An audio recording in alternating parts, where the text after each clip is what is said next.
সুপ্রভাত। রোজকার মতন আজকেও কিছু ইতিবাচক বিচারের সংগ্রহের জন্যে মাদার নেচারের কাছে এসেছি। আজকে রোববার একটু বেলাই হয়ে গেছে, বা জেনে বুঝেও বেলা করেছি, কেন সকালবেলা ঘন কুয়াশা থাকে, কিছু দেখা যায় না। তাই সকাল সকাল এসেছি। তো আজকে প্রকৃতির সঙ্গে প্রশ্নটা এটাই যে, হে প্রকৃতি, আমার প্রিয়জনরা সবসময় আমার তুলনা, আমার উপলব্ধিও তুলনা অন্যর সঙ্গে করে, যার জন্যে আমারকে খারাপ লাগে, আমার মন খারাপ হয়ে যায়। আর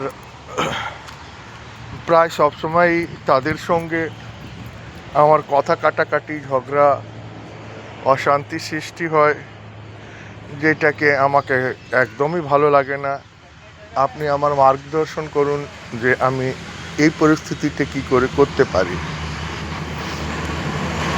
প্রকৃতি বললেন, হে মানুষ, এই পৃথিবীতে যে কোনো দুজন মানুষ কখনো একই যাত্রাতে বেরোন না। প্রতিটা মানুষ আলাদা, আর যখন প্রতিটা মানুষ আলাদা, তখন প্রতিটি মানুষের যাত্রা, প্রতিটি মানুষের গুণ দোষও আলাদা। তাই কখনো নিজের তুলনা কখনো কারোর সঙ্গে করবেন না। আর যখন অন্য কেউ আপনার তুলনা অন্যর সঙ্গে করে, সেই পরিস্থিতিতে আপনি একটু দাঁড়িয়ে নিজের মূল্যবোধকে দেখে নেবেন। কেন কোনো দুটি মানুষের মূল্যবোধ এক সমান হয় না।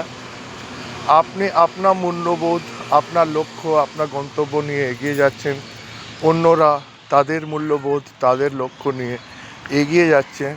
তো তখন এই দুটো মানুষের তুলনা কোনো দিনই হতেই পারে না, কেন কি দুটো মানুষের মূল্যবোধটা আলাদা আলাদা। তাই আপনি আপনার মূল্যবোধ, আপনার গন্তব্য নিয়ে স্থির থাকুন। কে কী বলছে সেটা শুনে হয়তো খারাপ লাগে, কিন্তু যখনই আপনি আপনার মূল্যবোধের উপরে ধ্যানটা দিবেন, আপনার এই খারাপ লাগাটা কম হয়ে যাবে।